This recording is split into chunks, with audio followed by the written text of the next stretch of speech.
pour expliquer la situation nationale que nous avons connue. 11 ans de turbulence, c'est trop. Il faut arrêter.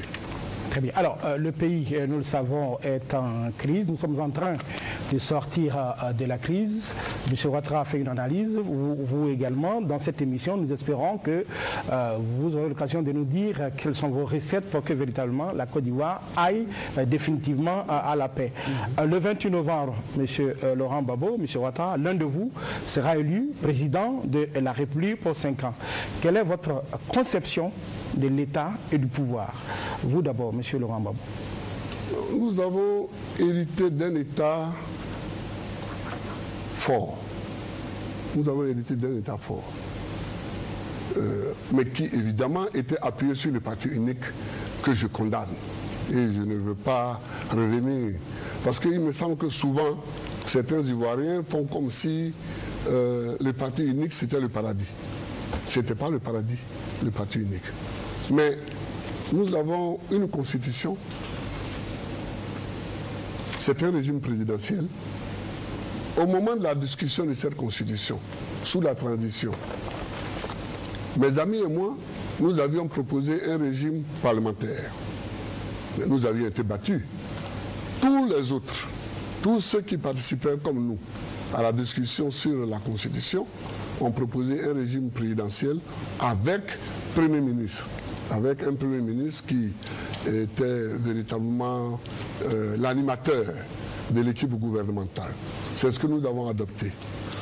Je crois que le régime lui-même n'est pas mauvais, mais ce sont les circonstances qui font que ce régime peut être ou trop fort si celui qui le dirige a des tendances dictatoriales, on l'a vu dans certains pays, ou trop faible si celui qui le dirige n'a pas assez de poigne. Donc, je n'ai pas de... Pour le moment, je ne pense pas qu'il faille changer la nature du régime qui est là. Mais il faut souligner le caractère social de la République. Nous sommes en République et nous sommes dans une République sociale. C'est-à-dire qu'il faut veiller à ce que les plus faibles ne soient pas écrasés. Il faut veiller à ce que les plus puissants ne soient pas arrogants et pleins de morgue pour toujours gagner plus et pour laisser toujours plus de miettes aux autres. C'est ça. Et je crois que c'est cet ordre-là qui peut garantir la prospérité. Il faut donc la démocratie. Non, il faut d'abord conserver le caractère républicain du régime. Il faut garder le régime présidentiel. Il faut garder le caractère social de la République et puis créer les conditions de paix pour que les investisseurs viennent et que les investisseurs locaux même investissent et ne soient pas tentés d'aller investir ailleurs. Donc voilà ce que je souhaite. M. Ouattara, j'imagine que vous voulez apporter des précisions à l'interpellation de M. Laurent Gbagbo. Je rappelle que vous avez 3 minutes pour le faire. N'oubliez pas que vous devez répondre à la question que j'ai posée. Bien sûr, bien sûr. Non, mais écoutez, je pense qu'il est facile d'accuser sans preuve et sans enquête. Dire qu'Alassane Ouattara a fait ceci, cela, il a fait des déclarations. Mais moi, j'ai toute une série de déclarations faites par Laurent Gbagbo ici. Quand le coup d'État est arrivé, il a dit que c'était un coup d'État salutaire. Il a dit que c'était un coup de pouce à la démocratie. Et quand il est arrivé de Libreville via Boaké à Gesco, il a été escorté par des militaires pour rentrer à Abidjan en champion. Mais ça, pour moi, ça ne veut pas dire que c'est lui qui a fait le coup d'État. Alors donc, prendre des phrases et sur cette base dire à partir de là, on a fait un coup d'État, je trouve tout de même on devrait essayer d'aller plus loin.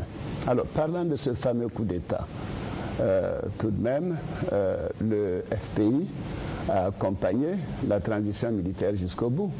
Moi, j'avais annoncé dès le départ que j'étais contre les coups d'État.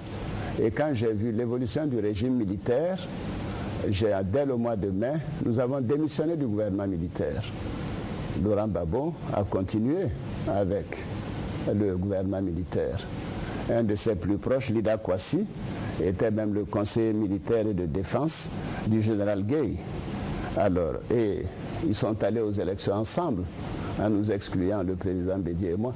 Donc vous savez, si on veut rentrer dans cette sauce, je crois qu'on va perdre le temps aux Ivoiriens. Ce qui m'intéresse, c'est de connaître les causes. Et je les ai déjà indiquées. Les causes de cette crise, il faut qu'on y mette fin. Parce que Laurent Gbagbo n'a pas été élu en 2000. Avec le fait que le président Bédié et moi avons été écartés. Donc ce n'était pas une élection démocratique. Deuxièmement, à la proclamation des résultats, nous savons que c'est par un coup de force. C'est le plus fort qui a gagné. Il avait plus de militaires de son côté que le général Gueye. Bref, donc je ne vais pas revenir sur ce passé. Il vous reste 50 secondes. Voilà, je sais qu'il reste 50 secondes. Alors, quant à votre question concernant la conception du pouvoir, pour moi, le pouvoir doit être un pouvoir démocratique. Les institutions doivent être incarnées par des personnes responsables et qui prennent des décisions, même si elles sont difficiles. Je suis pour le régime parlementaire, mais pas de manière complète. Le régime présidentiel que nous avons aujourd'hui, à la sortie de crise, est un bon régime. Je proposerai des modifications en temps opportun pour créer un Sénat, pour que la magistrature soit présidée par les magistrats. Je veux la séparation des pouvoirs, un pouvoir exécutif, un pouvoir législatif et un pouvoir judiciaire. J'aurai l'occasion d'en parler. Très bien, vous pouvez continuer parce que c'est votre tour de parole encore. Vous avez déjà anticipé sur la prochaine question, les réformes institutionnelles, constitutionnelles, si vous êtes élu. Voilà. Est-ce que vous pouvez nous développer cette idée? Vous avez 3 minutes. Oui, écoutez, je trouve que quand un pays sort de crise, c'est mon expérience de la gestion que j'ai eue ailleurs sur les questions de crise. Je m'occupais des pays comme le Kosovo et autres quand il y a eu ces grandes crises. Et il faut un régime fort au départ. Donc le régime présidentiel, nous devons le maintenir pour une partie de la durée du mandat. À partir de là, il faut des accommodations. Peut-être il faut une assemblée qui ait plus de pouvoir. Parce qu'aujourd'hui, l'assemblée n'a quasiment aucun pouvoir. Le Premier ministre, par exemple, est nommé par le chef de l'État et par la volonté du chef de l'État. Et il peut être à tout moment démis de ses fonctions. Il n'a pas une base parlementaire réelle. Première modification.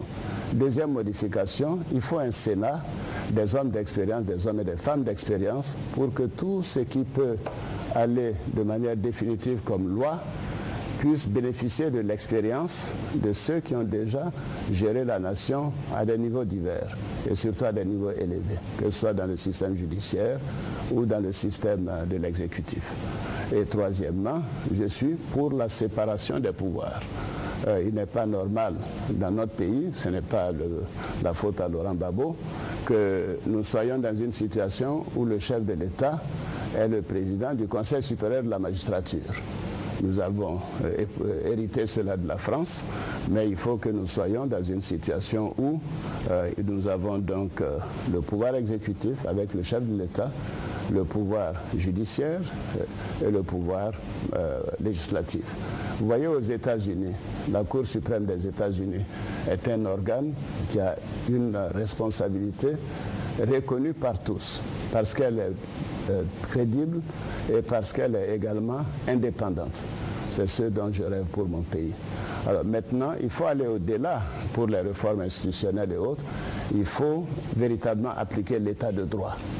Parce que l'état de droit n'est pas véritablement appliqué. Il y a des paroles, il y a des décrets, mais ce n'est pas le cas. Il faut faire en sorte que la liberté de la presse, la liberté d'expression, comme le disent les Américains, est la première des libertés. La liberté de la presse n'est pas respectée en Côte d'Ivoire de manière totale, en tout cas comme moi je l'aurais souhaité. Donc il y a des réformes institutionnelles importantes à faire. Je pourrais parler éventuellement des questions de décentralisation, mais ceci prendrait un peu trop de temps. Donc je vais vous dire que des réformes profondes sont nécessaires.